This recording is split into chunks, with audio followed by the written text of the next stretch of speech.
ইঁচড় চিংড়ির বিরিয়ানি, 7 প্লেট বিরিয়ানি, তাও মাত্র 7 চামচ তেলে। কিভাবে?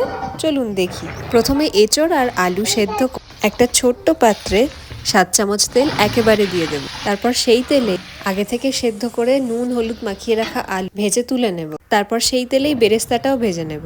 তারপর সেই তেলটা ফেলে না দিয়ে সেই তেলটাই 1 চামচ করে প্রত্যেকটা ভাজার সময় ব্যবহার করতে হবে। এখানে আমি চিংড়ি মাছ ভাজার সময় 2 চামচ তেল দিয়ে ভেজেছি। এই তেলটা কিন্তু নতুন তেল নয়, যে তেলে আগে পেঁয়াজ আর আলু ভেজে নিয়েছি সেই তেলের থেকেই 2 চামচ তেল আমি পুনরায় ব্যবহার করেছি। ফের গরম মশলা ফোড়ন দেওয়ার সময়ও 2 চামচ তেল দিয়ে ফোড়ন দিয়েছি। তার মধ্যেই পেঁয়াজ, আদা, রসুন, কাঁচা লঙ্কা ও টমেটো পেস্ট করে ঢেলে দিয়ে গুঁড়ো মশলা দিয়ে কষার সময় হালকা করে জল অ্যাড করেছিলাম।